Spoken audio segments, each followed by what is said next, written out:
बिस्मिल्लाहिर्रहमानिर्रहीम। अस्सलाम वालेकुम दोस्तों आखिरी नबी हज़रत मोहम्मद सल्लल्लाहु अलैहि वसल्लम की पैदाइश से कबल अरब में कुछ ऐसे वाक़यात रोनुमा हुए जो इस बात की तरफ इशारा थी कि इस सरजमीन पर कुछ गैर मामूली चीज़ होने वाली है।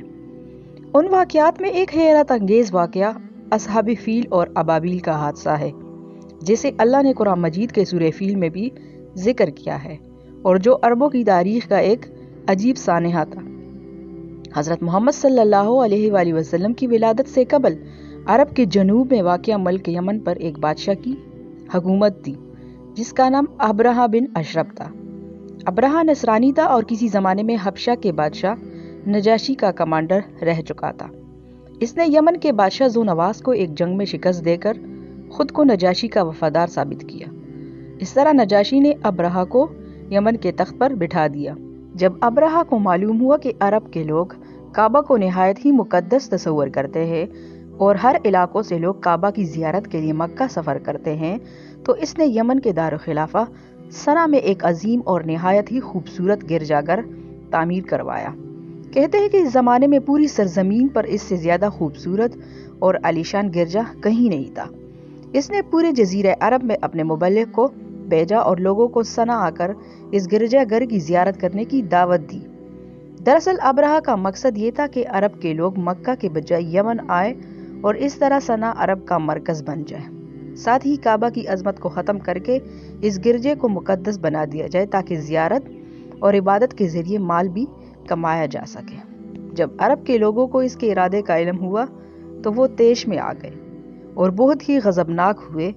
बावजूद इसके कि अरब के बेशतर कबीले मुशरिक थे, मगर वो काबा शरीफ की बहुत ही इज्जत और एहतराम करते थे, क्योंकि ये जगह हज़रत इब्राहीम अलैहिस्सलाम के आसार और मुकाम से मंसूब था।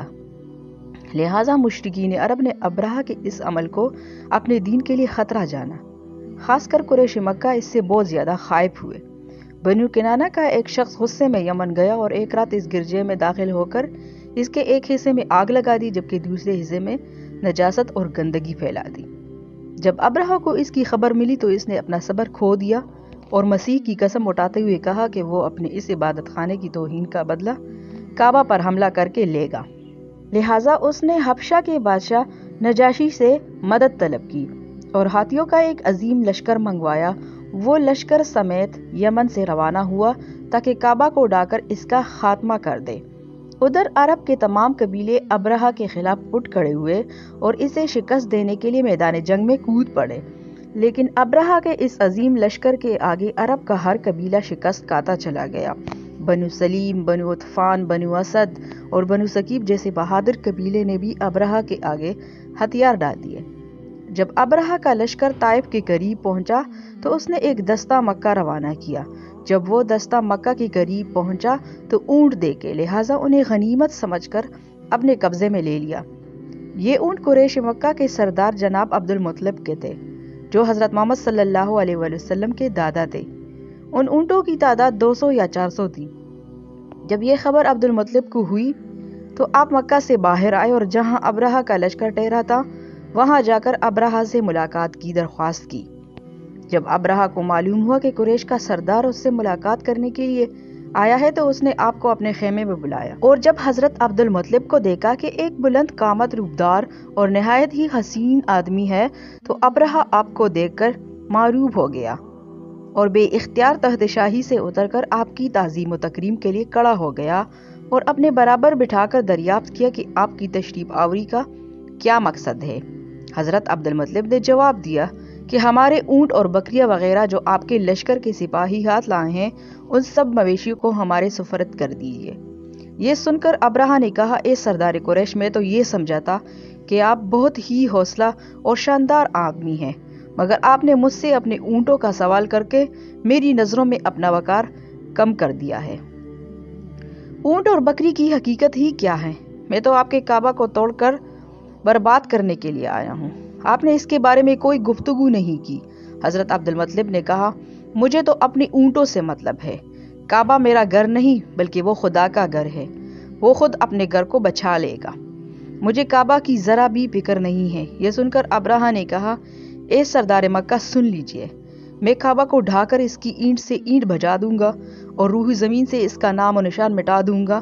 اس کے بعد ابرہہ نے تمام جانوروں کو واپس کر دینے کا حکم دیا اور عبد المطلب تمام اونٹ اور بکریوں کو لے کر واپس مکہ آ گئے۔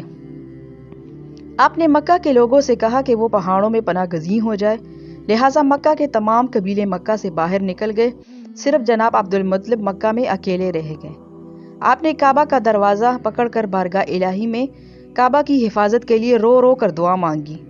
اے اللہ، بے شک ہر شخص اپنے اپنے گھر کی حفاظت کرتا ہے، لہٰذا تو بھی اپنے گھر کی حفاظت فرما اور صلیب والوں اور صلیب کے پجاریوں کے مقابلے میں اطاعت شعاروں کی مدد فرما۔ ابرہہ جب صبح کو کعبہ ڈھانے کے لیے اپنے لشکر جرار اور ہاتھیوں کی قطار کے ساتھ آگے بڑھا اور مقام مغمس میں آ پہنچا تو خود اس کا ہاتھی، جس کا نام محمود تھا، ایک دم بیٹھ گیا۔ وہ اپنے ہاتھی پر جتنا دباؤ ڈالتا وہ آگے نہ بڑھتا تھا، لیکن جب وہ اس کا رخ یمن کی طرف کرتا تو وہ فوراً چل پڑتا۔ ابرہہ اس واقعے سے سخت متعجب ہوا۔ اچانک سمندر کی طرف سے غول کے غول اور جھنڈ کے جھنڈ پرندوں کے آ پہنچے۔ ابابیل کے اس لشکر کے ہر پرندوں کے چونچ اور پنجوں میں کنکریاں تھی۔ انہوں نے اس زور کی سنگبازی کی کہ ابرہہ کی فوج بدحواس ہو کر بھاگنے لگی، مگر کنکریاں چھوٹی چھوٹی تھی۔